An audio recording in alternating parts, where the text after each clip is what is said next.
예, 그럼 발표 시작하겠습니다. 예, 우선 그 좋은 자리를 마련해 주신 그 메릭 천봉환 선생님께 다시 한번 감사드리고, 예, 오늘 세미나 낮에 하는데도 참석해 주신 발표 청취하시는 분들 감사하고, 그리고 유튜브로 보실 분들에게도 감사드립니다. 예, 오늘 발표할 내용은 소재 개발, 구조 설계, 공정 최적화 등 약간 생산 제조 전 주기에서 AI 활용에 대해서 저희가 고민하고 적용해왔던 연구를 소개해드리려고 이렇게 세미나 하겠다고 신청을 했고요.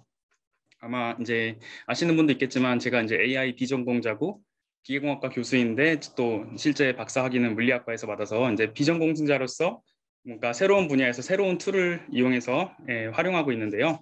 이렇게 비전공자 입장에서 데이터 기반 방법에 활용을 할 때 어떤 기회가 있었고 어떤 도전이 있었고 뭐 그런 측면에서 좀 테크니컬한 내용 위주보다는 어떻게 보면은 새로 진입하시는 분들이나 지금 한창 쓰고 계신 분들한테 저희 경험을 공유하는 의미에서 오늘 발표 내용을 준비해 보았습니다. 그러면은 우선 첫 번째로 제가 있기 전에 그 처음에 저희 연구할 때 도움 주신 분들을 말씀드리고 테크니컬한 디테일을 찾아볼 수 있는 논문들을 알려드리면서 시작을 하려고 하는데요. 펀딩은 뭐 연구재단이나 중기부나 뭐 카이스트 광성기업에서 받았던 내용이었고요. 저희가 처음에 머신러닝과 AI 쪽에 진입할 때 그레이스 구 교수님이나 박진규 교수님께 많이 배웠고 그 다음에 실험 검증할 때 김민소 교수님, 최현주 박사님, 류방기 박사님께 많이 배웠습니다. 그리고 연구실 졸업생 중에 김영수 박사랑 김영태 박사가 처음에 저희 랩에서 머신러닝을 활용할 때 많은 기여를 했고 그다음에 그 이후에 그 졸업생이나 구성원들이 머신러닝 그 방법론을 더 확장시켜서 해서 여기 있는 여러 가지 논문들을 낼 수 있었고요. 그다음에 다른 학생들도 머신러닝 활용 연구를 많이 하고 있는데 아직 논문 작성 전이라서 본 발표에는 생략을 했지만 연구실에 많은 기여를 해주고 있습니다. 그리고 이제 관련 논문들은 이 두 개 서머밋한 거는 지금 리뷰 중인데 곧 나올 것 같고 제가 말씀드린 거에 대해서 더 깊은 테크니컬 디테일들 뭐 뉴럴넷 아키텍처라든가 프레임워크가 정확히 어떻게 들어가는지 보시려면 논문들 찾아보시면 될 것 같습니다. 먼저 제조업에서 인공지능 활용에 대해서 한번 말씀을 드리겠습니다.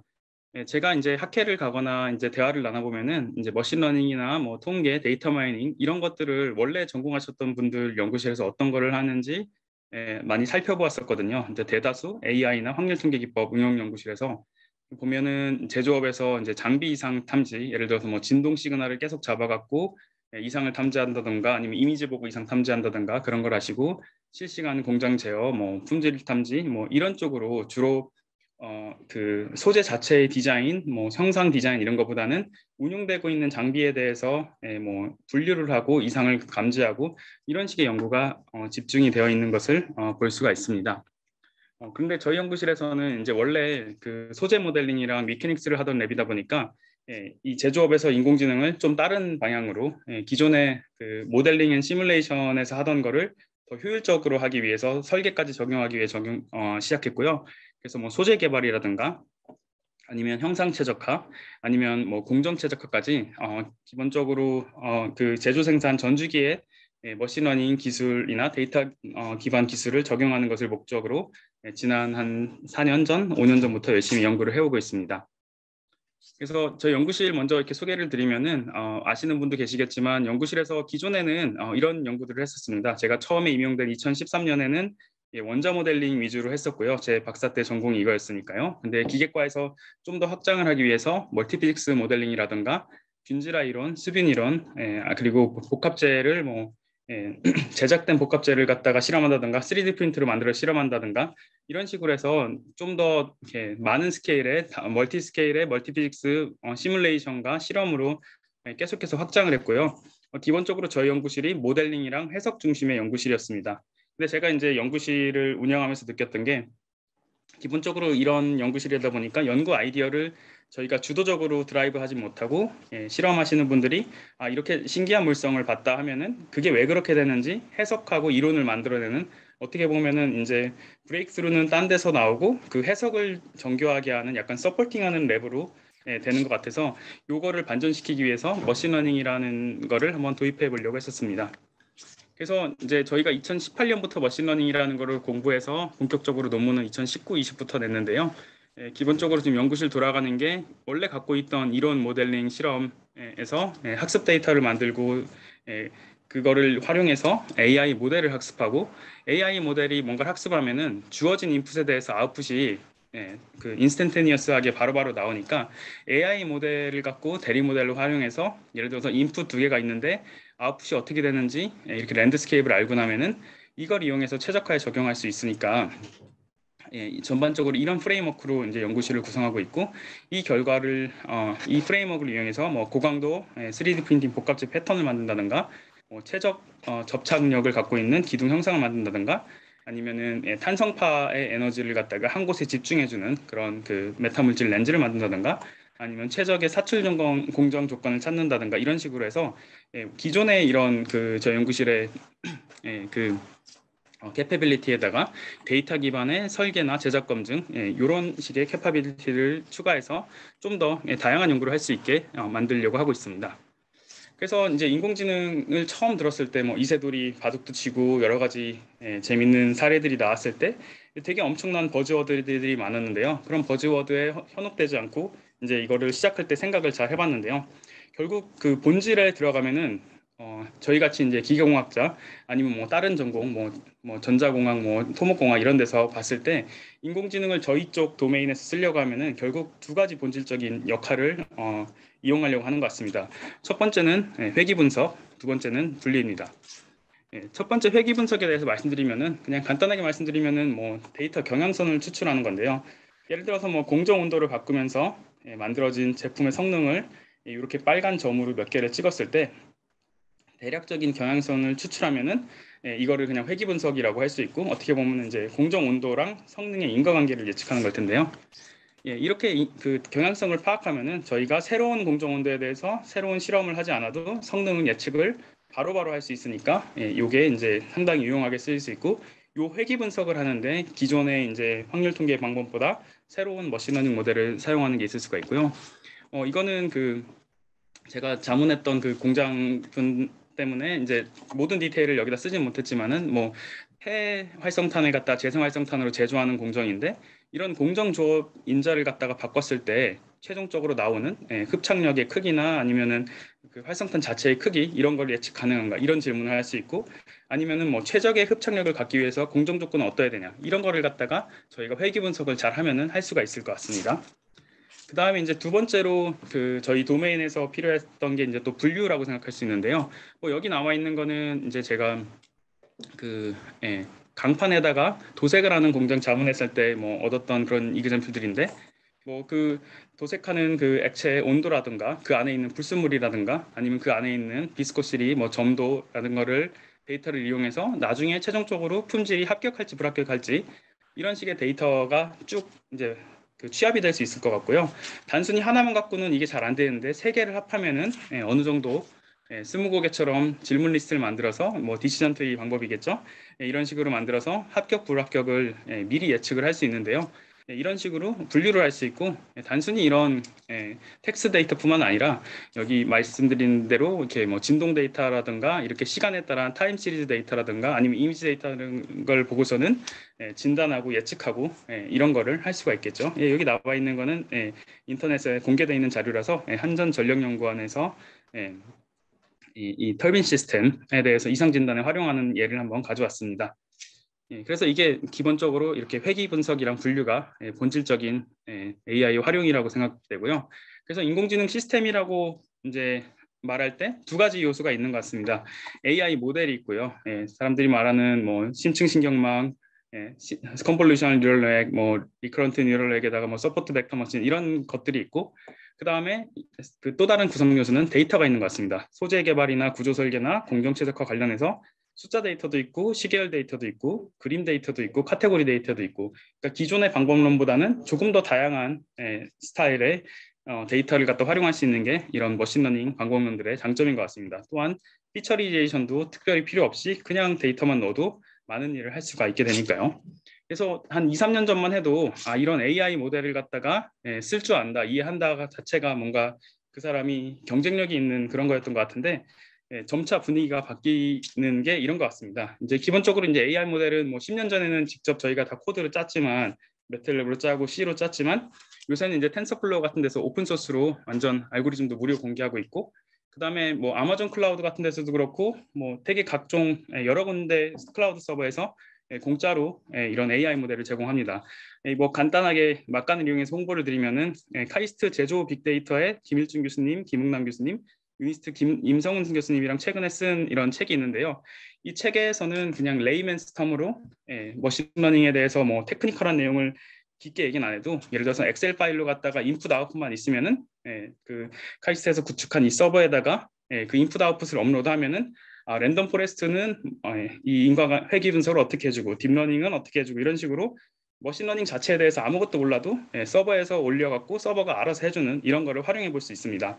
근데 이제 실제로 저희가 연구를 해보거나 아니면 기업체 자문을 갔을 때 오히려 바틀렉이 되는 거는 AI 모델은 이제 텐서플로우 공짜로 다운받아 쓰면 되고 이런 클라우드 서버도 써도 되는데 데이터가 없는 게 꽤 문제였던 것 같습니다. 기본적으로 이런 식으로 생산이랑 제조에 쓰려고 하면은 되게 체계화되고 표준화된 데이터베이스가 있어야 되는데 이거 자체가 없는 기업이 많거나 아니면 데이터를 3년을 모았는데 뭐 레이블링이 하나도 안 돼 갖고 좀 쓰기가 어려운 데이터라든가 뭐 이런 식으로 된 경우가 많아서 이쪽에 좀 이제 바틀렉이 옮겨진 것 같습니다. 그래서 뭐 좋은 데이터의 중요성을 간단하게 말씀을 드리면은 예를 들어서 공정 온도에 대해서 성능이 변하는 거를 갖다가 이런 식으로 노이즈가 없는 데이터가 있으면은 검은색으로 이렇게 그 경향성을 파악하기가 좋습니다. 근데 데이터를 모을 때 잘 모으지 못해서 이렇게 노이즈가 섞였다고 하면은 그라운드 트루스는 검은색인데 이렇게 녹색으로다가 이상한 패턴을 예측한다든가 아니면 또 저렇게 이상한 걸 예측한다든가 아니면은 또 파라미터가 너무 많아갖고 오버피팅을 하게 되면은 이 노이즈까지 다 베어버리는 이런 식의 머신러닝 모델이 될 수밖에 없는 것 같고 데이터가 정말 중요한 것 같은데요. 실제로 머신러닝 쪽에서 이제 구루라고 생각되는 앤드류용 교수님도 최근에 이제 생산 제조 업체랑 콜라보를 많이 하고 계신데 여기 보시는 것처럼 뭐 스틸 제조 공정의 디펙트, 솔라 패널 아니면 뭐 서피스 인스펙션에다가 머신러닝 적용하는 예를 이렇게 유튜브 강의로 설명을 해주셨는데 그냥 기본적인 그냥 간단한 모델만 했을 때 뭐 예측 정확도가 뭐 이렇게 됐을 때 이 모델을 갖다가 이분이야 당연히 최신에 공개되는 알고리즘을 다 액세스가 가능하실 테니까 모델을 아무리 바꿔도 뭐 예측 정확도가 크게 달라지는 않는데 오히려 현장이랑 잘 커뮤니케이션해서 데이터 자체를 좀 향상시키면은 정확도가 이렇게 많이 올라가더라 이런 식의 말씀도 하시고 점차 이 AI 모델 자체보다는 데이터 쪽에 좀 더 무게가 옮겨지는 것 같습니다. 물론 최전방에 있는 AI 대학원에 계신 분들에서 특별한 상황에서의 더 아키텍처 연구는 당연히 중요하겠지만 저희 같이 이제 완전 다른 분야에서 AI 방법론, 데이터 드리븐 방법론을 접근하는 입장에서는 이제는 AI 모델 자체의 바틀렉보다는 데이터 활용 방안에 대한 바틀렉이 심한 것 같습니다. 그래서 이거를 이제 프레임을 이제 생각을 해서 짜보면은 이렇게 되는 것 같습니다. 첫 번째로 뭔가 축적된 데이터셋이 있어야 될 것 같고요. 데이터셋이 축적되면은 뭔가 패턴을 학습을 할 수 있으니까 인공지능 모델을 이용해서 이 데이터를 학습을 하고 인공지능 모델을 학습하면은 되게 빠르게 인풋 아웃풋의 관계를 추론하거나 인풋에 대해서 이게 뭐 합격인지 불합격인지 바로바로 알 수 있으니까 이렇게 최적화에 활용할 수 있다. 이런 식으로 해서 되게 이제 긍정적이고 좋은 제안서 스토리나 논문 스토리가 만들어져 왔던 것 같고요. 우선 뭐 활용에 대해서 장점을 말씀드리면은 예측도 되게 빠르고요. 실험을 매번 새로 하려고 하면 몇 시간, 시뮬레이션 새로 하려고 하면 몇 분씩 걸리는데 한 번 학습 잘하면은 주어진 입력에 대해서 예측을 즉시 할 수 있는 게 장점이고 또한 그 예전과 다르게 인공지능 알고리즘은 사람이 그 패턴을 파악할 수 없는 노이즈한 데이터 같은 것도 뭔가 예측 분류를 할 수 있게 하고 그림 데이터 같은 것도 피처리에이션 따로 안 해도 예측을 할 수 있게 하고 해서 이런 예측력과 정확도 이 두 가지 측면에서 큰 장점이 있는 것 같습니다. 그래서 보통 최적화에 응용할 때 기존에는 이렇게 뭐 그 디자인 오브 익스페리먼트나 아니면 랜덤 샘플링으로 초기 데이터 만들어서 뭐 시뮬레이션을 하거나 아니면 실험을 하면서 최적을 추천해 갖고서는 이 사이클을 돌면서 설계를 했다고 하면은 이제 AI를 갖다가 모델들을 활용해서 뭐 딥러닝이나 서포트 벡터 머신으로 대리 모델을 학습해서 같은 과정을 반복하면은 실험이나 계산에 쓰는 비용이 안 들고 이 사이클을 굉장히 빠르게 할 수 있기 때문에 좀 더 광역 최적화에 적합한 것 같기도 합니다. 하지만 이제 현장에서 쓰시다 보면 알겠지만 AI를 써야 되기 때문에 AI를 학습하기 위해서 일부러 막 데이터만 몇만 개씩 만드느라고 차라리 그 시간에 실험이나 시뮬레이션 했으면 나을 경우도 있고 이런 식으로 해서 이 AI 모델을 갖다가 이게 전반적인 그림은 좋지만 좀 더 전략적으로 활용하는 방안이 필요하다고 많이 느끼는 상황입니다. 실제로 AI 모델 같은 거 보면은 이렇게 복잡한 사람 얼굴 그냥 그림만 보고도 누군지 알아맞힐 수 있고, 알파고 같이 이제 바둑 같이 굉장히 복잡한 컴비네토릭스 문제도 전략적으로 폴리시를 내 갖고서는 사람을 이길 수 있게 만드는데, 보통 여기까지가 한 2, 3년 전까지 머신러닝 활용 논문이나 특허에서 잘 쓰였던 이제 뭔가 아름다운 스토리였고요. 제안서도 그렇고요. 근데 이제 요즘에는 그냥 단순히 이렇게만 제시하는 게 아니라 여기서 뭔가 챌린지가 뭐가 있고 그 챌린지들을 어떻게 극복해 나가야 되는지 그런 면에 있어서 조금 더 주목을 해야 되는 것 같습니다. 그래서 이제 저희가 그걸 한번 요약을 해봤는데요.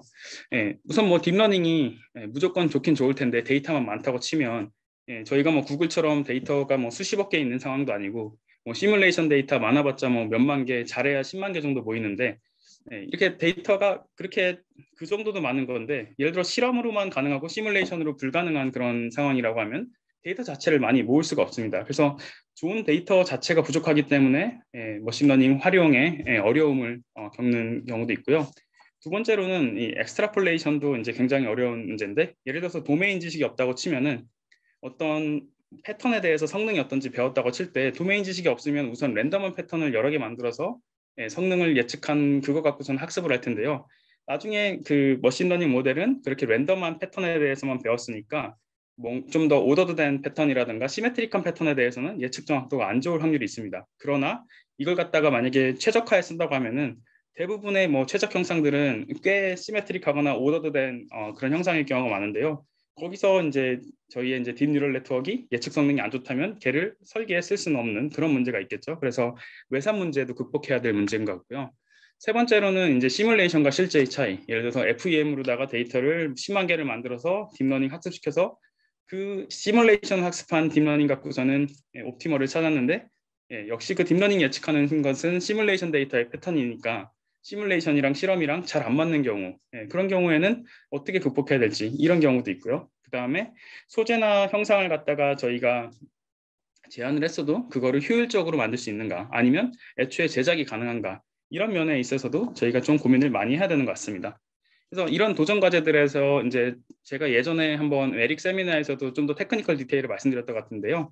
그래서 저희 생각에는 이런 데이터 특성이라든가 설계 공간을 맞춤한 그런 설계 전략을 짜야 되는데 여기 보시다시피 디자인 스페이스가 엄청 넓고 그래서 트레이닝 셋이 있어도 옵티멈이 트레이닝 셋이랑 먼 경우 이런 경우는 이제 엑스트라폴레이션을 극복해야 되고 아니면은 뭐 시뮬레이션으로 근사적인 데이터는 많이 낼 수 있는데 실제로 실험 데이터는 너무 비싸서 조금밖에 못 만들고 이럴 때는 뭔가 전이학습이라는 걸 써야 될 테고요. 애초에 데이터를 몇 개 못 만들면은 심층신경망은 옵션이 아니니까 좀 더 확률론적인 최적화, 베이지안 최적화 같은 걸 활용해야 되고 그게 아니고 이제 꽤 잘 풀리는 문제, 있는 데이터 내에서 인터폴레이션만 잘하면 문제는 그거는 뭐 그 뉴럴 네트워크 학습에서 좀 더 인버스 디자인 쪽으로 접근하고 이런 식으로 해서 전략을 짤 수가 있는 것 같고요. 그래서 저희 연구실에서 했던 거는 그러니까 소품종 대량 생산 이 문제들을 잘 들여다보면은 챌린지는 몇 가지 없고 각각의 챌린지를 해결할 방법을 하나를 개발하면은 이걸 갖다가 굉장히 여러 가지 케이스에 적용할 수 있기 때문에 그런 식으로 지금 연구를 진행하고 있고요. 그래서 오늘은 이 네 가지 전략을 이용해서 풀었던 한 10가지 케이스 스터디에 대해서 한번 소개를 해드리고자 합니다. 그래서 이제 사례를 말씀드리면은 소재 개발 사례, 구조 및 형상 설계 사례, 그리고 공정 최적화 사례에 대해서 뭐 각각 몇 개씩 말씀드리고, 요거는 가장 최근에 시작한 거라서 예제 한 개만 보여드리도록 하겠습니다. 먼저 소재 개발에 관련해서는 입자 강화 복합재의 배합 비율을 어떤 식으로 찾아낼 수 있는지, 아니면은 말씀드렸다시피 근사 이론의 대량 데이터랑 정밀 계산 혹은 정밀 실험의 소량 데이터를 효율적으로 활용하는 방법. 그리고 세 번째로는 저희가 최근에 논문을 낸 최적 효율을 갖고 있는 열전 복합재, 이거 예제에 대해 한번 말씀드리겠습니다. 첫 번째로 이제 저희가 소재 개발 중에 하나 말씀드리려는 과제가 이제 뭐 이렇게 SUV 같은 데 있는 테일게이트 이거를 기존에 다 스틸로 만들었는데 좀 플라스틱 복합재로 만들려는 과제를 저희가 작년 말부터 착수를 했는데요. 전체 과제 프레임은 소재도 개발하고 구조 최적화도 데이터 드리븐 방법을 쓰고 공정까지 데이터 드리븐 방법을 뭐 최적 사출 조건 찾는데 쓰겠다 이런 식의 과제 구성을 했고요. 이번 파트에서는 소재를 말씀드리고 제일 마지막 파트에서는 이 공정에 대해서 저희의 초기 연구를 말씀드리겠습니다.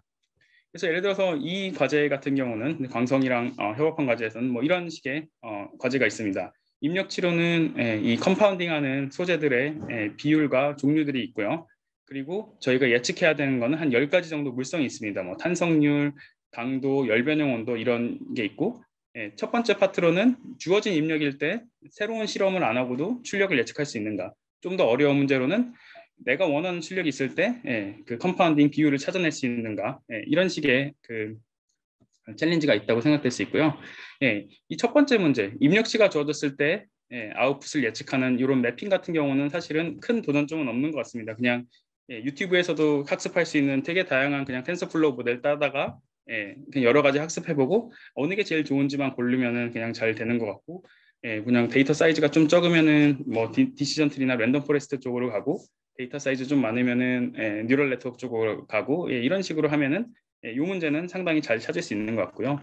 그리고 이제 현업에 계신 분들이랑 얘기하다가 여기서 머신러닝이 또 쓸모 있는 게 뭔가 생각을 해봤더니 이런 입력치의 중요도 분석 같은 게 되게 유용하게 쓰이는 것 같습니다. 예를 들어서 뭐 저희가 이런 질문을 해볼 수 있겠죠. 현장에서 소재를 개발하는데 강도를 결정하는 제일 주된 요인은 무엇인가? 그래서 뭐 여러 가지 그 요소가 있을 때 뭐 랜덤 포레스트 같은 그런 방법론을 쓰면은 디시전 트리 방법론을 쓰면은 그 인풋에 들어간 거별로 그 피처의 중요도가 바로바로 나오고요. 그게 아니고 예를 들어 뉴럴 네트워크로 학습을 했으면은 각 피처마다 랜덤하게 새로운 걸 뿌렸을 때 언제 에러가 제일 커지는 걸 보면은 예를 들어서 애초에 중요하지 않은 거는 걔를 랜덤한 숫자로 바꿔도 에러가 증가하지 않을 거기 때문에 이런 식으로 피처 임포턴스 분석이 되기 때문에 요것만 갖고도 현장에 계신 분들이나 아니면 개발하시는 분들한테 뭐뭐뭐가 원하는 물성에 영향을 미치니까 잘 활용해 보세요라고 제안을 드릴 수 있다는 점에서 꽤 유용했던 것 같습니다. 그 다음에 이제 챌린지가 상당히 있는 거는 우리가 원하는 목표치가 있을 때 이 목표치를 달성하려고 하면은 복합재 재료 구성을 어떻게 해야 되는지 이런 식으로 이제 레시피를 내주는 이런 게 있을 텐데요. 그러니까 저희가 이거를 이제 아직도 지금 어려움을 겪고 있는데 그 숫자 자체는 우선 잘 나오게 되는데 이 데이터 자체가 많지 않으면은 저희가 이 제안을 해줄 수는 있어도 가끔씩 이 제안 중에서 언피지컬한 게 나오거나 이러기 때문에 이 부분은 여전히 챌린지가 있지만 역시 AI 모델을 이런 데도 활용을 할 수 있다는 것을 말씀드리기 위해서 이 슬라이드를 준비했습니다. 이게 어떻게 보면 좀 간단한 엑셀로 돼 있는 인풋이랑 아웃풋만 있을 때 이제 소재 개발에 활용한 예를 보여드렸고요. 두 번째로는 이제 근사 이론이랑 그 뭔가 실제 데이터를 같이 활용해서 물성 예측하거나 설계하는 그런 예인데요.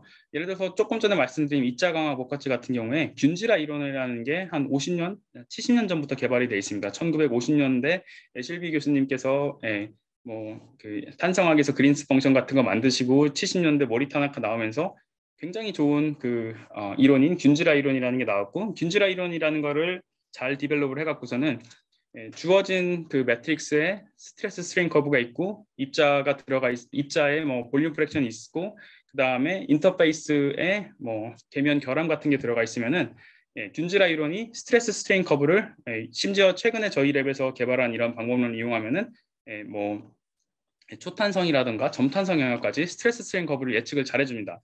그런데 말씀드렸다시피 이게 수학적인 근사 모델이기 때문에 그냥 데이터는 되게 빠르게 얻지만 근사적일 수밖에 없는 데이터가 나오고요.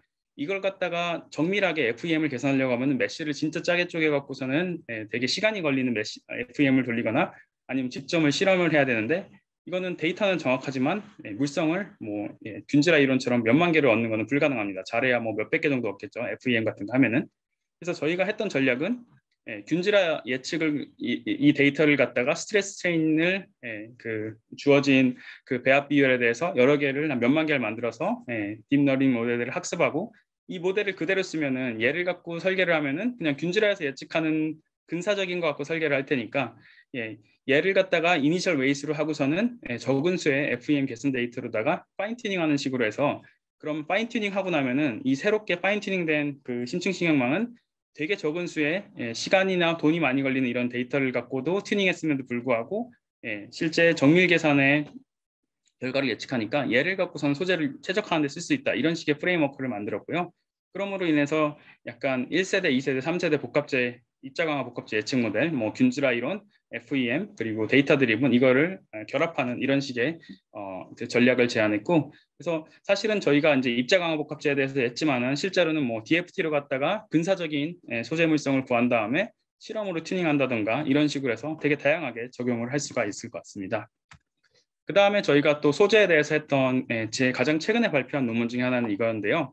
예를 들어서 이제 열전 소자 같은 거를 보시면은 뜨거운 곳에 열원이 있고 차가운 곳에 열원이 있는데 이렇게 소자를 스태킹하면 장점이 뭐냐면은 각각의 소자별로 이 온도 대역대에서 피겨 오브 메릿이 최대가 되는 온도 영역이 다릅니다. 뭐 어떤 물질은 높은 온도에서 열 전환 효율이 높고 어떤 물질은 낮은 온도에서 효율이 높고요. 그래서 어떤 식으로 기존에 존재하는 수십 개 아니면 수백 개의 열전 물질 후보군 중에서 어떤 식으로 이 스태킹 시퀀스를 해야 되는지 그리고 스태킹 시퀀스를 만든 다음에 얼마만큼의 길이 비율로 열전 복합체를 만들어야 되는지 이런 문제가 있는데요. 이게 당연히 이제 그 말로 하기는 좋은데 여기 이제 쓰여 있는 것처럼 소재 종류도 많고 열전 물성 같은 경우는 온도에 따라서 굉장히 크게 변해서 이게 기본적으로 다 논리니어 이퀘이션이고 그래서 해석적으로 최적의 복합체 도출이 불가하기 때문에 이런 도전성이 있는 거고 머신러닝을 이용해서 이 각각의 시퀀스나 이 길이 비율에 따라서 뭐 파워라든가 에피션시가 어떻게 되는지 훈련을 하고 나면은 이걸 이용해서 최적을 찾을 수 있는 이런 결과를 냈었고요. 그래서 좀 해석적으로 풀리지 않고 설계 공간이 큰 문제에 대해서 소재 개발에 쓸 수 있다고 말씀드리고 싶습니다. 본 연구는 류병기 박사님과 수행했습니다. 그 다음에 파트에서는 구조랑 형상 설계에서 소개해드리려고 하는데요. 몇 가지 이렇게 사례를 또 나열해 보았습니다. 첫 번째로 이제 말씀드릴 거는 저희 연구실에 박동근 박사과정이 입학 전에 했던 연구인데 그냥 재밌을 것 같아서 보여드리는 거고요. 이렇게 플루이드를 통해서 뭐 크고 작은 파티클들이 들어올 때 위쪽으로는 작은 파티클을 올리고 그 큰 파티클은 아래로 이렇게 분리하는 거를 사이클론 분리기라고 하는데요. 이 사이클론 분리기 같은 경우에 역시 이 유체 현상이 굉장히 복잡하기 때문에 그냥 최적화하기 어려운데 이 다양한 형상에 대해서 이 분리 성능이 어떻게 되는지 이렇게 대리 모델을 딥러닝 갖고서는 만든 다음에 이렇게 만든 거 갖고서는 옵티머를 찾아내는 식으로 해서 가장 간단한 그런 CFD 시뮬레이션, 뭐 NCS 같은 걸 활용해서 CFD 시뮬레이션 돌리고 대리 모델 구성하고 그 대리 모델 하에서 옵티머를 찾는 이런 식으로 활용이 될 수도 있고요. 그리고 뭐 이거는 이제 챔버 설계에 따라서 뭐 그 환기구의 위치에 따라서 오염물질 분포가 어떻게 되는지를 이렇게 먼저 시뮬레이션 한 다음에 이제 새로운 환기구의 위치에 대해서 시뮬레이션 새로 안 해도 뉴럴 네트워크를 학습해 놓으면은 걔가 예측을 잘하니까 그거 갖고 오염농도 예측하고 최적화하는 그런 사례인데요. 여기 보시다시피 아까 말씀드렸다시피 데이터만 충분하면은 딥러닝이 기존에 있는 모델보다 더 정교하게 인풋에 따라서 아웃풋이 어떻게 달라지는지 대리 모델을 구성해 줄 수 있고 딥러닝으로 구성된 대리 모델 위에다가 뭐 파티클 성 같은 방법을 이용해서 글로벌 옵티멈을 찾는 식으로 해서 설계를 할 수가 있습니다. 근데 여기 보여드린 이 두 사례만 해도 어떻게 보면은 설계 변수가 많지 않고 설계 공간이 크지 않아서 그냥 한번 잘 학습을 해놓으면은 그 모델을 그냥 믿고 나서 그 학습된 딥러닝 모델로 옵티멈 찾고 그냥 그걸로 끝나는 어떻게 보면 상대적으로 심플한 설계 문제고요. 이제 조금 더 챌린지 측면에서 말씀드리면 뭐 이런 게 있습니다. 예를 들어서 그 시뮬레이션으로 그 정성적인 예측조차 잘 안 되는 이런 케이스를 한번 생각해 보겠습니다. 저희가 했던 문제는 뭐 이런 문제인데요. 무슨 그뭐 전복 껍질 같은 그런 네이커를 그 모사한 이런 패턴이 있을 때 그 패턴에 대해서 강성이나 강도까지는 예측이 잘 되는데 이 크랙이 끝까지 나가면서 흡수한 에너지인 인성에 대해서는 시뮬레이션으로 정확하게 예측하기도 어렵고 트렌드조차 잘 안 맞습니다. 그러면 시뮬레이션으로 데이터를 만들기 어렵다면은 데이터는 전부 다 실험으로만 만들어야 되는데 실험은 잘해봤자 몇십 개, 뭐 진짜 많아야 100개 정도밖에 못하고 그럼 그렇게 적은 수의 데이터만 갖고 예를 들어서 인성 같은 경우는 터프니스 같은 경우는 그 도메인 지식으로도 예측이 잘 안 된다고 할 때 이거를 체계적으로 옵티멈을 찾는 방법이 있나 이런 걸 생각을 했고요. 그때 그래서 이제 박진규 교수님이랑 그 얘기를 하면서 베이지안 최적화의 모델을 좀 더 잘 배웠고 베이지안 최적화라는 게 뭐 인풋 영역이 바뀌면서 성능이 어떻게 바뀌는지 단순히 이 트렌드뿐만 아니라 이 불확도 여기 이 회색으로 된 게 불확실성인데요. 불확도까지 같이 가르쳐 주니까 기존에 있던 최고의 성능을 가진 것보다 더 좋은 성능을 낼 수 있는 그런 확률에 대해 계산할 수 있고 이런 식으로 두 개의 인풋 파라미터를 바꿀 때 옵티멈이 그러니까 더 성능이 최고로 향상될 수 있는 포인트를 얘가 추천해 줄 수 있기 때문에 이걸 이용해서 그냥 실험을 그냥 몇십 번만 수행해도 그냥 알아서 점점 더 성능을 향상해 갈 수 있는 이런 식의 연구로 진행을 할 수가 있었습니다. 그래서 데이터가 진짜 작을 때는 아무래도 베이지안 최적화를 써야 되는 것 같고 여기서는 싱글 오브젝티브에 대해서 말씀드렸지만 뒤쪽에서 좀 더 공정에 대해서 멀티 오브젝티브 예를 말씀드리겠습니다. 그 다음에 이제 또 다른 도전은 아까 말씀드렸던 엑스트라폴레이션, 외산 문제입니다. 예를 들어서 저희가 이제 저 문제 말고도 이렇게 임의의 이런 그리드 컴포짓, 랜덤하게 뭐 11 by 11에다가 두 개의 다른 소재를 섞고 이런 복합재 필름이 강성이나 강도나 뭐 터프니스를 어떻게 최적화할까 뭐 이런 문제를 푼 적이 있는데요. 예를 들어서 도메인 널리지가 없다고 가정하고 완벽하게 랜덤한 것만 학습을 한 10만 건을 했습니다. 근데 10만 건이 사실 많은 것 같지만 전체 데이터에 비해서는 적은 숫자고 저희가 원하는 옵티멈은 이렇게 굉장히 레귤러하고 시메트릭하고 오더드 된 이런 패턴인데 이거는 학습된 패턴과는 다르기 때문에 아무리 딥러닝이라도 해도 이에 대해서 예측 성능이 안 좋고요. 그렇다고 전체 조합을 10의 몇십 승계를 학습할 수 없으니까 이걸 전략을 잘 짰는데요. 딥러닝으로 갖다가 학습을 하고 딥러닝에 기반해서 다음에 성능이 좋아질 후보군들, 여기서 약간만 떨어진 후보군들을 계속 추천하게 해서 그 약간의 후보군들에 대해서만 FEM 시뮬레이션을 새로 해서 그걸 갖다가 딥러닝 모델을 업데이트하는 식의 액티브 러닝을 이용해서 딥러닝의 그 정확한 예측 범위랑 옵티멈을 같이 추적해가는 이런 식의 알고리즘을 써서 해냈습니다. 그래서 이 알고리즘에 대해서 뭐 디테일이라든가 뭐 데이터 압축에 대해서는 이 논문들에서 찾아보실 수 있고, 그래서 이런 식의 방법론들, 특히 엑스트라폴레이션이 필요한 방법론들에 대해서 본 연구의 내용을 잘 활용하실 수 있을 것 같습니다. 그 다음에는 이거는 이제 엑스트라폴레이션이 별로 중요하지 않은 문제였는데요. 예를 들어서 뭐 이 접착 기둥이라는 게 있을 때 이 기둥의 형상에 따라서 이 기둥과 서브스트레이트의 인터페이스의 그 응력 분포가 달라지는데요. 응력 분포가 최대한 플랫하면 플랫할수록 접착 성능이 좋아집니다. 이 계면 응력이 예를 들어서 이런 식으로 싱귤러리티가 있으면은 여기서 이제 프랙처가 나기 시작해서 크랙이 나가기 때문에 이런 식의 계면 응력을 갖게 하는 그 형상을 찾는 게 중요한데요. 이런 문제에 대해서도 머신러닝을 두 가지로 훈련을 합니다. 하나는 이런 주어진 형상에 대해서 계면 능력이 어떻게 될지 이렇게 회귀 분석에 해당하는 그런 머신러닝 모델을 하고요.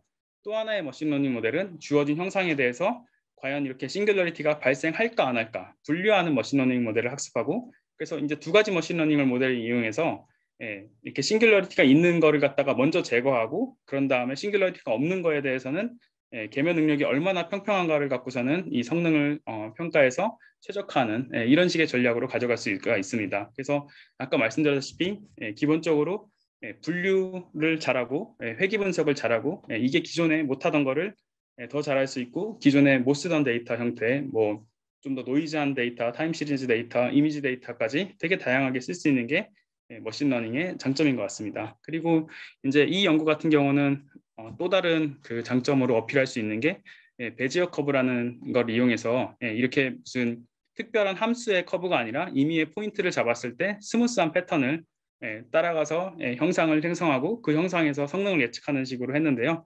이거는 저희 학교 장민석 교수님께서 다른 데 적용했던 베지어 커브 아이디어를 여기다 적용해서 쓴 그런 경우입니다. 그래서 좀 더 플렉서블한 데이터에 대해서 성능을 예측하고 그걸 이용해서 설계까지 이어지는 그런 식으로 활용이 가능하다고 말씀드릴 수 있겠습니다.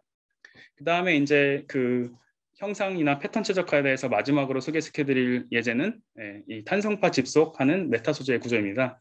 예를 들어서 이런 알루미늄 판이 있을 때 여기서 이렇게 로딩을 피리오딕한 로딩을 주면은 탄성파가 가다가 원래 이제 표준연구원 팀과 현지학 박사님이 했던 게 이런 식으로 이 평판에 있는 구멍의 크기를 다르게 해두면은 이 탄성파가 느끼기에 그 굴절률이 다르게 됩니다. 그럼 굴절률이 다르기 때문에 마치 렌즈처럼 작용해서 탄성파가 한 점에 모이는 이런 현상을 예측하고 실제로 실험으로도 구현을 할 수가 있는데요. 저희가 이제 표준연 측에 이제 컨택을 해갖고서는 이렇게 동그란 그 구멍이 아니라 임의의 패턴의 구멍을 이용하면 혹시라도 이 성능이 더 좋아지지 않을까. 그리고 임의의 구멍 패턴에 대해서 이 포커스드 에너지를 예측을 할 수 있다면 그거 갖고 설계를 할 수 있지 않을까 해서 공동 연구를 제안했고, 그래서 실제로 이제 김미소 교수님 그때는 표준연구원 계셨고요. 최현재 박사님 팀과 협력을 해갖고서는 저희가 첫 번째로 한번 설계를 해봤고요. 그러니까 뉴럴 네트워크랑 제네틱 옵티미제이션을 섞어갖고서는 이터레이션 반복하면서 얼마나 에너지가 증가하는지 봤더니 거의 뭐 원래 한 2배 이상 증가하는 걸 봤고요. 이렇게 동그란 구멍에서 좀 특이하게 약간 포폴드 시메트리가 있는 구멍으로 바꾸니까 에너지 포커스가 굉장히 좋아졌는데 다 풀고 나서 이제 이쪽 전문가인 그 전원주 교수님께 여쭤봐도 이게 손으로 풀기도 어렵고 도메인 지식으로 예측하기도 어려운데 머신러닝 쓰기 좋은 과제라고 해서 좋았던 기억이 납니다. 그래서 이런 식으로 예측된 패턴에 대해서 실제로 그 AI 디자인과 그리고 실험에서 측정한 거를 비교해 보면은 꽤 잘 맞는 것을 알 수 있고, 이렇게 탄성 에너지, 진동 에너지가 모이는 지점에다가 앞전 제너레이터를 이용하면은 에너지 하베스팅 어플리케이션까지 할 수 있으니까, 그런 식으로 해서 논문을 잘 정리해서 지금 현재 리뷰 중에 있습니다. 그래서 이것으로 패턴과 형상 최적화에 대해서 저희가 했던 연구들 케이스 스터디를 몇 개를 보여드렸습니다. 그리고 이제 마지막으로는 이제 공정 최적화 예제 하나를 보여드리겠습니다. 사출 성형 공정을 최적화해서 사후 변형이나 그 생산되는 사이클 시간을 최소화하는 이런 아이디어를 낸 거고요. 이거는 연구가 많이 진행되지는 않고 어떻게 보면은 좀 작은 모델에 대해서 연구를 해서 그냥 간단한 내용만 초기 논문으로 나온 겁니다. 그래서 사출 성형 공정에 대해서 잘 모르시는 분들한테 말씀드리면은 저희가 열 경화성이나 아니면은 열 가소성 폴리머로 된 수많은 제품을 만드는 이런 식의 공정이고요. 뭐 비비탄 같이 돼 있는 이런 작은 연료를 갖다가 녹여 갖고서는 이 실린더를 이용해서 여기다 밀어넣고 이 액체가 다시 굳어지면서 이게 압력이 그 형태가 좀 줄어드는데 그때 보압을 해주면서 그거를 메꿔주고 나중에 식은 다음에 얘를 떼내면은 제품이 하나씩 형성되는, 뭐 대표적으로 레고를 만드는 그런 공정이라고 생각할 수가 있겠습니다. 그래서 말씀드렸다시피 이걸 리퀴드를 필하는 거, 그리고 리퀴드가 솔리드 되면서 축소되는 거를 막기 위해서 압력을 조금 더 추가해주는 보압 과정, 그리고 냉각 과정, 그리고 익스트랙션 과정, 이렇게 네 가지로 이루어져 있는데요.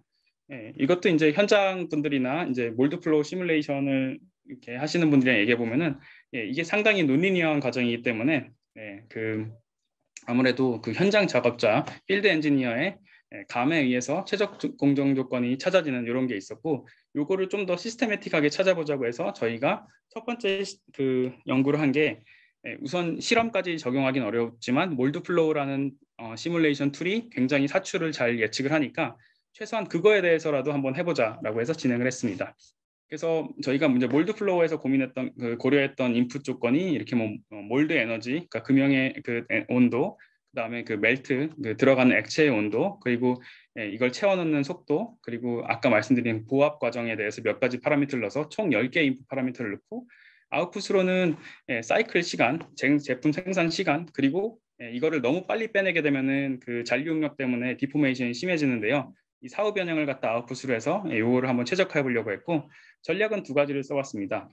그 멀티 오브젝티브 베이지안 최적화로 이렇게 뭐 사후 변형이랑 그 다음에 사이클 시간이 아무래도 이렇게 파레토 커브 관계일 거기 때문에 요거를 알아서 찾아주는 거를 썼고, 아니면은 얘네들을 갖다가 공정 조건을 인풋으로 놓고 아웃풋을 프레딕터로 놓은 다음에 이 아웃풋을 갖다가 최소화해주는 그런 인풋 조합을 계속해서 예측해주는 이런 인버스 디자인 네트워크 방법을 이용해서도 한번 해봤고요. 전략을 1번을 쓰든 2번을 쓰든 어쨌든 잘 됐는데, 저희가 했던 모델을 말씀드리면은 이 차량에서 이제 그 뭐라고 해야 되지? 그 유리창을 올리고 내리는 그런 도움 트림 쪽 파트인데요. 한 10cm, 한 40cm 요 정도 되는 작은 파트입니다. 그리고 싱글 게이트만 있는 상황이고요. 최소한 이 상황에 대해서 저희가 했던 거는 몰드 플로우를 매크로로 돌리면서 매크로로다가 데이터를 만들면서 그걸로 그 베이지안 최적화를 활용해서 다음 공정 조건은 뭘 잡아야 되는지 계속해서 추천해 주라고 하고, 한 50번 반복하면은 거의 파레토 라인을 찾고, 한 150번 반복하면은 사이클 시간이랑 이 사후 변형이랑 해서 적당히 괜찮은 이런 파레토 커브를 찾는 이런 거를 볼 수가 있었고요. 로드맵으로는 이제 간단한 싱글 게이트에 대해서 작년에 해서 올해 지금 논문이 리뷰를 받고 있으니까요. 올해에는 좀 더 복잡한 형태, 뭐 4개짜리 게이트가 있는 뭐그 범퍼라든가 아니면 향후에는 좀 더 게이트가 10개 이상인 그런 테일게이트까지 확장하는 게 저희의 로드맵입니다. 그리고 중간중간에 실험이랑 어떤 식으로 커뮤니케이션을 될지 뭐 전이학습 같은 걸 통해서 하는 것도 연구 그 로드맵에 포함이 되어 있습니다. 그래서 오늘 그 테크니컬하게 디테일한 얘기는 안 드리고 어떤 기회가 있고 이런 챌린지가 있는데 대략 뭐 4가지를 요약한 다음에 어떤 문제를 풀 수 있는지 약간 소품종 대량 논문 생산 뭐 이런 식으로 해서 논문을 한번 그 오늘 발표를 모아봤는데요. 전체 요약을 한번 드리면서 발표를 마치도록 하겠습니다. 인공지능을 저희 비전문가 입장에서 현장 전문가 입장에서 쓸 때는 기본적으로 어떤 예측, 회귀 분석이랑 분류 두 가지가 본질적인 기능을 하는 것 같고요. 이 시스템에는 결국 이 AI 모델이랑 데이터가 있는데 AI 모델 쪽은 점차 오픈 소스가 풀리고 이미 저희 같은 사람들이 쓰기에는 아주 고급형 AI 모델은 필요 없기 때문에 이미 공개된 모델로도 꽤 충분한 것 같고요. 어떻게 보면 챌린지는 데이터에 있는 것 같고 그래서 이걸 이용해서 뭔가 인공지능 학습하고 설계하는 게 전체적인 프레임워크고 장점은 말씀드렸다시피 빠르고 정확한 예측인데 극복할 점, 뭐 데이터 부족, 외삽, 시뮬레이션이랑 실제 차이, 제조 가능성, 뭐 제조 수월성 뭐 이런 게 있는 것 같다고 생각이 됩니다. 그래서 제가 여기서 말씀드린 거는 좀 설계 공간 크기라든가 데이터 신뢰도랑 크기를 좀 맞춤형으로 해서 데이터 기반 설계 방법론을 잘 구상을 하고 말씀드렸다시피 어떤 연구를 하든 소재든 공정이든 형상이든 되게 유사한 그 데이터 측면에서의 도전 과제가 있으니까 주요 방법론을 적용해서 문제를 해결하는 식으로 연구를 해가면 되겠다는 것을 깨달아서 여기 한번 공유를 드립니다. 그래서 마지막으로 뭔가 이렇게 제언을 드리면은 이제 AI 알고리즘 적용 자체는 계속 장벽이 낮아지는 것 같고요. 아무래도 오픈 소스도 점점 많아지고 그냥 유튜브에도 강의가 너무 많으니까 지금 최신 나오는 아키텍처까지는 뭐 저희가 다루는 몇천 개, 몇만 개 정도 데이터를 다루는데 굳이 필요 없을 것 같고요. 계속 더 중요해지는 거는 도메인 전문가 중에 AI에 대해 좀 이해하고 있는 그런 그리고 안 돼 있고 노이즈도 많고 심지어 어떤 데는 성공한 사례만 소재 개발만 돼 있고 실패 사례는 또 로그를 안 해놔서 이런 것도 없는데 사실 실패 사례 모델을 학습할 수 있으니까 이게 중요한 것 같고요. 그리고 이제 오늘 보여드린 것처럼 조금 전략적인 이런 데이터 기반 설계 방법론을 생각해내는 게 더 중요한 것 같습니다.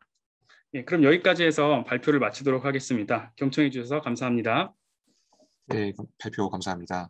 네, 지금부터는 이제 오늘 강의 웨비너 관련해서 질문 있으신 분은 채팅창에 질문을 주시거나 아니면은 마이크를 제가 열어 드릴 테니까 마이크로 질문해 주시면 될 것 같습니다. 그러니까 데이터 특성이나 뭐 조건 타겟에 대한 이런 게 흥미로웠는데 뭐 추천 서적이라든가 논문 사이트가 있을까요? 오늘 그 말씀드린 내용은 무슨 서적이나 뭐 이런 게 아니고 오늘 말씀드린 거는 그냥 제가 지난 한 4년 가량 그 데이터 기반 설계 연구를 하면서 느낀 점들을 요약한 거고요. 아마 오늘 내용 같은 경우는 뭐라고 해야 되지? 저희 홈페이지에 공개를 해도 될 것 같습니다. 왜냐하면 이미 다 나온 논문이기 때문에요. 홈페이지에 공개를 하고 얼마 후에 이제 메릭에서 유튜브 동영상까지 올려주실 거기 때문에 그거를 같이 보시면 될 것 같고요. 여기 나와 있는 테크니컬 디테일들은 오늘 소개해드린 논문에 다 나와 있거든요. 그래서 이런 테크니컬한 디테일에 대해서는 논문에서 좀 찾아보시면 될 것 같습니다. 예. 그리고 또 같은 질문을 해주셨는데요. 이준효님께서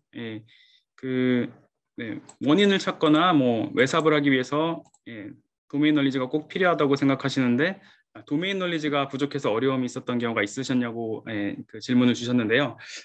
이 도메인 널리지가 진짜 중요한 것 같습니다. 그러니까 저희가 예를 들어서 구글에 근무하는 사람이라고 하면은 전 세계 사람들이 구글에서 계속해서 데이터를 만들어내고 뭔가 검색을 하니까 데이터가 진짜 뭐 거의 무한에 가깝게 많다고 하는데 생각할 수 있는데 뭐 기계공학 하는 사람들이 봤을 때 저희가 뭐 데이터 만들어봤자 많이 못 만들기 때문에 제 생각에는 도메인 널리지가 점차 중요해지는 것 같습니다. 저희가 예를 들어서 오늘 보여드렸던 것도 굉장히 많은 게 저 데이터를 노가다로 만든 게 아니라 예를 들어 아바쿠스라고 치면은 파이썬으로 갖다가 매크로를 만들어서 아바쿠스에서 형태를 조금씩 바꿔가면서 데이터를 알아서 뽑게 만들거든요. 그러면은 이거를 아바쿠스를 무한정 돌릴 수는 없으니까 어느 정도 인투이션을 갖고 뭔가 최적이 있을 만한 레인지에다가 그런 식으로 매크로를 써서 그 데이터를 생성해야 되고 만약에 데이터가 없는 부분은 도메인 널리지로 보충해야 되고 그리고 좀 전에 보여드렸던 것처럼 설계 전략을 짤 때도 도메인 널리지가 필요한 것 같아서 제 생각에는 AI 모델은 점차 쓸 줄 아는 사람도 많아지고 그 다음에 오픈소스로 다운받을 수 있게 되기 때문에 도메인 널리지를 진짜 잘하는 전문가, 그러니까 시뮬레이션 툴 자체 쓰는 거가 아니라 그 펀더멘탈을 아는 사람, 뭐 고치역학을 잘하는 사람, 유치역학 잘하는 사람 이런 분들이 점점 중요해질 것 같고 뭐 회사 측면이나 랩 측면에서는 데이터를 표준화된 측면 포맷으로 잘 모으는 체계를 갖추는 게 되게 중요할 것 같습니다. 그게 이제 이준효님께 드리는 대답이고요. 그다음에 강동범님께서 질문해 주셨습니다. 네. 화학 반응과 같은 복잡한 과정이 최적화 접근 사례가 있는지. 제가 이쪽은 저희 분야가 아니라서 이제 많이 하지 않은데요. 예를 들어서 화학 반응, 유기 분자 같은 게 어떤 두 가지 유기 분자가 있을 때 어떤 산출물이 나오고 뭐 수율은 어떻게 될지 뭐 이런 거를 아마 말씀하시는 것 같기도 한데요. 그런 식으로 뭐 분자 레벨에서는 카이스트의 김우현 교수님께서 어떤 식으로 분자를 피처리제이션해서 해야 되는지 그런 식의 연구를 많이 하셨었고요. 그 다음에 예를 들어 뭐 MOF라든가 좀 더 크리스탈 레벨에서의 구조라고 치면은 카이스트 화학공학과의 정유성 교수님께서 관련 연구들, 그리고 제가 알기로 말씀을 나눈 적은 없지만 김지한 교수님도 그런 연구를 하시는 것으로 알고 있습니다. 그래서 보시면은 각각의 도메인별로 학과에서 이 머신러닝이라는 방법론 자체를 개발하진 않지만 오픈 소스에 있는 거를 다운받아다가 설계 방법론을 만들어서 여러모로 많이 활용을 하고 계시는 것 같습니다. 네, 답변이 됐는지 모르겠네요. 예. 그 다음에 병정이라고 돼 있는 분께서 협업이 많으실 것 같은데 요청이 자주 있었는지 아, 아, 구체화된 그래서 저희 같은 경우도 협업이나 자문 같은 걸 몇 번 했었는데요. 많은 경우는 이제 기업체에서 저희랑 얘기를 하실 때 데이터 자체가 많으니까 굉장히 큰 데이터라고 생각하셔갖고 저희를 컨택했는데 저희가 이제 생각을 해보다 보면은 전체 입력 변수에 비해서는 데이터가 뭐 몇백 개라고 해봤자 굉장히 적은 경우도 있고 그런 경우가 좀 많았고요. 두 번째로는 데이터를 진짜 많이 모아놨는데요. 예를 들어서 최근에 정부에서 스마트 팩토리 사업이라는 걸 해서 한 10년 전부터 센서랑 센서에서 나오는 아웃풋을 갖다가 계속 저장하는 이런 사업을 많이 하셨는데 그 사업의 결과로 데이터 자체의 양은 많은데 뭐 레이블링이 제대로 안 됐다던가 아니면 전혀 중요하지 않은 데이터들이 같이 들어있다던가 그래서 뭐가 중요한지 꼭 도메인 널리지가 없는 사람이랑 얘기하지 않으면 판단을 못할 정도 그런 사례도 있고 해서 데이터 자체에 대해서도 논의를 어쩔 수 없이 할 수밖에 없는 것 같습니다. 어떤 데이터가 필요하고 어떤 표준화된 포맷이 있어야지 데이터를 활용해서 할 수 있는지 말씀을 나누게 되는 것 같습니다. 그게 제가 드린 답변이고요. 현존에서는 데이터 가공하지 않고 쌓아두고 있어서 문제가 있고 신세딕 데이터, 데이터의 정합성 판단.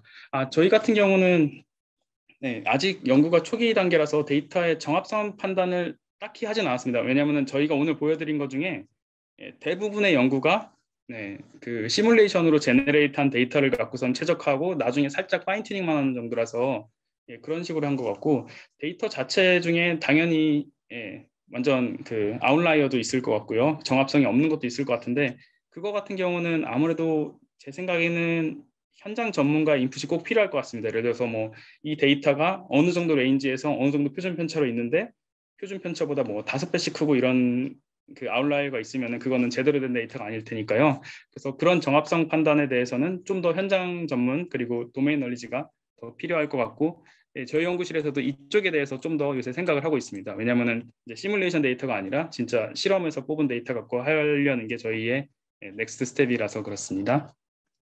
그 다음에 배경준 님께서 질문해 주신 거 한번 보겠습니다.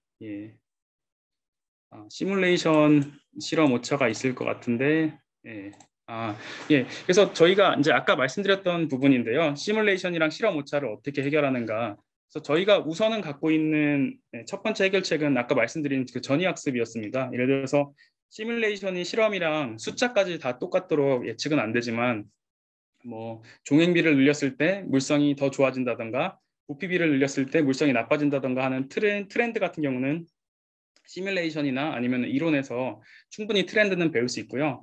예를 들어서 뭐 심층신경망을 그렇게 트렌드만 배울 수 있는 시뮬레이션이랑 이론으로다가 심층신경망을 처음으로 훈련을 시켜놓고 그걸 갖다가 이니셜 심층신경망의 웨이스를 시작을 해갖고서는 실험 데이터 뭐 몇십 개 정도나 몇백 개 갖고 파인 튜닝하는 식으로 하는 거를 전이학습이라고 하는데요. 그런 식으로 전이학습을 해놓으면은 적은 수의 실험 데이터만 갖고도 뉴럴 네트워크가 심층신경망이 실험의 아웃풋을 예측할 수 있게 바꿀 수가 있거든요. 물론 여기서 강조를 해야 될 거는 실험이랑 시뮬레이션이랑 같은 인풋 도메인에 대해서 있을 때 그게 수월하고 인풋 도메인이 완전 다르면 또 그것도 어려울 수도 있고요. 그래서 우선 전이학습을 이용해서 파셜 해결책은 있지만 이 케이스 바이 케이스로 달라갖고 그 부분은 조금 더 사례가 있어야지 정확히 대답을 해드릴 수 있을 것 같습니다. 이게 백영준님께 드린 답변이고요. 네. 그다음에 강석헌 학생은 저희 연구실 학생인데, 네.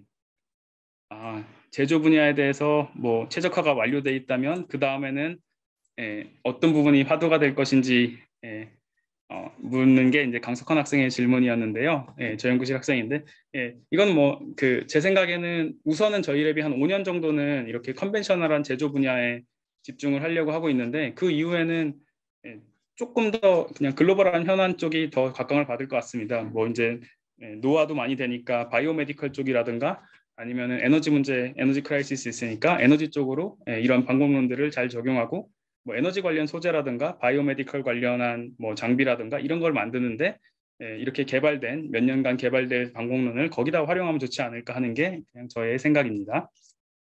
그다음에 이승우님께서 질문해 주셨습니다. 네, 중소기업에서는 생산 공정에 AI를 적용하려고 하시는데 기술의 도입은 어떻게 하면 좋을까요?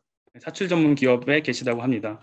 예, 저도 그래서 지금 사출 같은 경우에 지금 시뮬레이션만 갖고는 잘 되는 거는 확인을 했었는데요. 우선 저 AI 기술 적용하려고 할 때 그 중기부라든가 산자부에서 하는 사업이 많기 때문에 우선 그 센서랑 그다음에 그 뭐 제품 성능 같은 거를 계속해서 체계적으로 표준된 포맷으로 모을 수 있는 그런 서버도 구축하고 시스템 구축하는 거는 정부 과제의 도움으로 잘 할 수가 있을 것 같고요. 그 다음에 그렇게 모인 데이터를 갖고 나서 이걸 갖고 뭐 설계를 한다든가 아니면 사출 공정 최적화를 한다고 할 때 그때는 뭐 저 같은 사람, 그러니까 그 실제로 이걸 갖고 최적화를 고민해 본 사람이랑 논의를 해보셔도 좋을 것 같습니다. 근데 당연히 첫 번째 과제는 센서라든가 센서에서 나오는 신호를 체계적으로 모으는 그런 시스템을 갖추는 게 가장 중요하지 않을까 생각이 됩니다. 첫 번째 파트로요. 그 다음에 김정엽 님께서 질문해 주셨습니다. 실험계획법으로도 해결할 수 있을 것 같은데 실험계획법과의 비교를 코멘트 드립니다. 저희가 예를 들어 뭐 실험계획법을 당연히 활용을 하는데요. 실험계획법을 쓸 때 뭐 그런 식으로 쓰는 것 같습니다. 그러니까 그 학습 데이터를 만들어야 되는데 도메인 널리지가 없다고 했을 때 전체적으로 그 인풋 도메인을 커버해서 초기 데이터를 뽑아낼 때 그때는 실험계획법을 쓰는 것 같고요. 근데 실험계획법으로 해서 이니셜 학습을 한 다음에 그 다음에 파인 튜닝하고 거기서 세밀한 최적화를 할 때는 실험계획법으로 얻은 이니셜 데이터셋을 갖고 AI 모델을 학습한 다음에 그 학습된 모델 갖고 하는 게 좀 좋을 것 같아서 그런 식으로 연구를 진행하고 있습니다. 그다음에 이용복 님께서 질문해 주신 게 있는데 제조 현장에서 인공지능을 활용하려면 데이터를 어떻게 만들어야 된다는 기준이 있을까요? 이거는 정말 그 좋은 질문이신 것 같은데요. 인공지능 활용하실 때 우선은 그 현장 전문가 분들께서 예를 들어서 뭐 한 10년씩 근무하시고 5년씩 근무하시고 20년씩 근무하시면은 최소한 어떤 일들이 발생했을 때 제품 성능에 영향을 미쳤다 아니면 뭐 불량이 많이 나오더라 이런 경험이 있으실 것 같고요. 그래서 최소한 그런 식의 중요한 그 인풋 파라미터가 뭔지 한번 잘 수집을 해보시고 그 다음에 아웃풋이 뭔지도 수집을 해보신 다음에 그 주요 인풋에 대해서는 아까 말씀드렸다시피 뭐 스마트 팩토리 사업이라든가 아니면은 뭐 중기부에서 하던 AI 컨설팅 사업 같은 걸 이용해서 그런 위치에다가 뭐 온도 센서, 압력 센서, 뭐 pH 센서 같은 거를 달고 그거를 체계적으로 데이터를 수집해주는 시스템까지 구축은 가능하니까요. 그거를 꼭 해주셨으면 좋을 것 같고 그 다음에 무슨 이벤트가 나거나 아니면은 그 뭐 성능이 측정됐을 때 굉장히 체계적으로 꼭 그거를 입력을 할 수 있게 시스템을 만들어 놓으셔야 될 것 같습니다. 뭐 아까도 말씀드렸다시피 뭐 그런 식으로 센서로 뭐 공정 데이터는 계속 모이고 있는데 그 공정에서 나온 제품에 대한 성능 데이터는 뭐 3년간 하나도 안 모여갖고서는 이걸 갖다가 뭐 제품 성능 최적화에 활용할 수 없는 경우도 있었고 뭐 소재 개발하던 기업 같은 경우는 소재 개발에 이걸 적용하려고 데이터는 모으셨는데 실패한 실험은 하나도 안 모으시고 성공한 실험만 모아두셔갖고 머신러닝 학습에 한계가 있는 경우도 있었고 그래서 좀 현장 전문가랑 논의를 해서 중요한 파라미터를 추출하시고 그 다음에 성공 사례, 실패 사례를 전부 다 그 데이터를 모아놓을 수 있는 그런 식으로 하시는 게 좋지 않을까 하는 게 제가 지금 짧게 생각해서 드릴 수 있는 답변인 것 같습니다. 그럼 여기까지 답변을 드렸습니다. 네, 감사합니다. 질문을 많이 주셔서 어쨌든 이제 지금 시간이 이제 준비한 시간이 다 돼서 예, 질문 여기까지 갔고요. 추가적인 이제 네, 궁금하신 부분들은 이제 교수님 네, 메일로 전달해 드려도 네. 괜찮으실까요? 예, 네. 그럼 좋을 것 같습니다. 나중에 메일 네. 주셔도 편하게 답변 드리도록 하겠습니다. 네, 메일 주소는 제가 채팅창에 올려드렸고요. 네, 예, 그러면은 이제 이렇게 여기서 이제 인사해 주시고 오늘 웨비나를 네, 이렇게 마무리해 네. 주시면 될 것 같습니다. 예, 알겠습니다. 예, 오늘 그 발표에 많이 참여해 주시고 그리고 질문도 굉장히 많이 해 주셔서 감사드리고요. 예, 저도 이제 AI 비전 공자이기 때문에 비전 공자 입장에서 오늘 제 경험을 한번 공유를 해드렸는데 논의할 사항이 있으시면 편하게 이메일로 연락하시면은 제가 아는 한 최대한 답변을 친절하게 드리도록 하겠습니다. 오늘 참석해 주셔서 감사합니다. 네, 감사합니다.